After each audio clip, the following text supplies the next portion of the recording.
ज्येष्ठा गौरी कथा. आटपाट नगर होतं. तिथं एक गरीब ब्राह्मण राहत होता. पुढं एके दिवशी काय झालं, भाद्रपद महिना आला.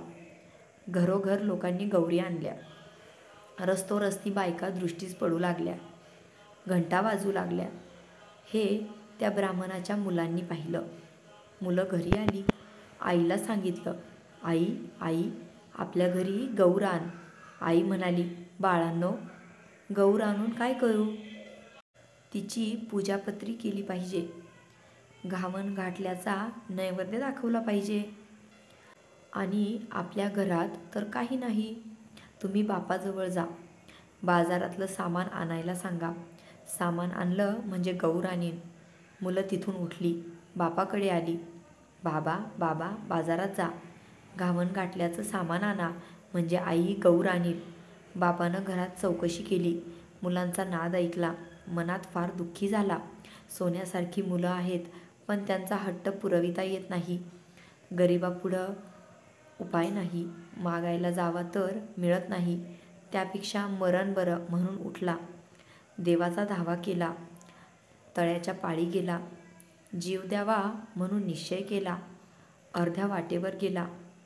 इतक्यात संध्याकाळ झाली. जवळच एक म्हातारी सवाशीण भेटली. तिनं त्याची चाहूल ऐकली. कोण म्हणून विचारलं. ब्राह्मणानं हकीकत सांगितली. म्हातारीनं त्याचं समाधान केलं. बोधाच्या 4 गोष्टी सांगितल्या. ब्राह्मणानं म्हातारीला घरी आणलं. बायकोनं दिवा लावला. चौकशी केली.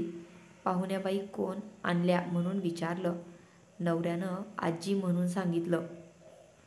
बायको घरात गेली आणि अंबिला करता कण्या पाहू लागली. तो मडकं आपलं कण्यांनी भरलेलं दृष्टीस पडलं. तिला मोठं नवल वाटलं. ही गोष्ट तिनं आपल्या नवऱ्याला सांगितली. त्याला मोठा आनंद झाला. पुढं पुष्कळ पेज केली. सगळ्यांनी पोटभर खाल्ली. सगळीजण आनंदानं निजली. सकाळ झाली तशी म्हातारीनं ब्राह्मणाला हाक मारली.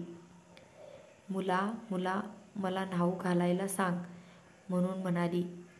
घावन घातलं देवाला कर. नाही काही म्हणू नको. रडगाणं काही गाऊ नको.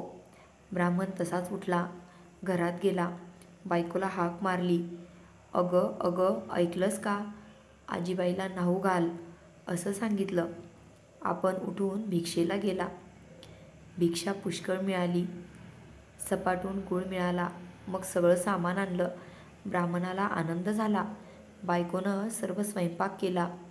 मुलं बाळंसुद्धा पोटभर जेवली. म्हातारीनं ब्राह्मणाला हाक मारली. उद्या जेवायला खीर कर म्हणून सांगितलं. ब्राह्मण म्हणाला, आजी आजी दूध कुठून आणू? तशी म्हातारी म्हणाली, तू काही काळजी करू नको.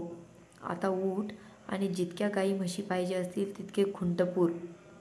तितक्यांना दावी बांध. संध्याकाळी गोरज मुहूर्तावर गाई म्हशींची नावे घेऊन हाका मार. म्हणजे त्या येतील. तुझा गोठा भरेल. त्यांचं दूध काढ. ब्राह्मणानं तसं केलं. गाई म्हशींना हाका मारल्या. त्या धावत आल्या. ब्राह्मणाचा गोठा गाई म्हशींनी भरून गेला. ब्राह्मणाने त्यांचं दूध काढलं. दुसऱ्या दिवशी खीर केली. संध्याकाळ झाली तशी म्हातारी म्हणाली, मुला मुला मला आता पोचती कर. ब्राह्मण म्हणू लागला, आजी आजी तुमच्या कृपेनं मला आता सगळं प्राप्त झालं. आता तुम्हाला पोचती कसे करू? तुम्ही गेलात म्हणजे हे सर्व नाहीसे होईल. म्हातारी म्हणाली, तू काही घाबरू नको. माझ्या आशीर्वादाने तुला काही कमी पडणार नाही. ज्येष्ठा गौर म्हणतात ती मीच. मला आज पोचती कर. ब्राह्मण म्हणाला, हे दिलेले असंच वाढावं. असा काही उपाय सांग.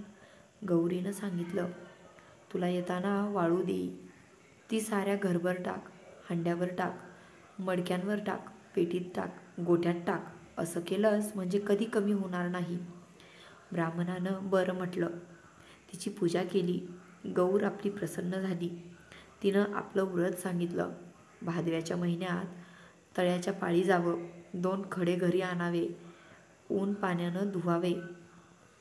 ज्येष्ठा गौर व कनिष्ठा गौर म्हणून त्यांनी स्थापना करावी, त्यांची पूजा करावी. दुसरे दिवशी घावन गोड, तिसरे दिवशी खीरपोळीचा नैवेद्य दाखवावा. सवाष्णीची ओटी भरावी, जेवू घालावं. संध्याकाळी हळदी कुंकू वाहून बोळवण करावी, म्हणजे त्याला अक्षय सुख मिळेल, सतत संपत्ती मिळेल. ही 60 उत्तराची कहाणी. 5 उत्तरी. देवाच्या दारी, गायीच्या गोठी, पिंपळाच्या पारी. सुफळ संपूर्ण.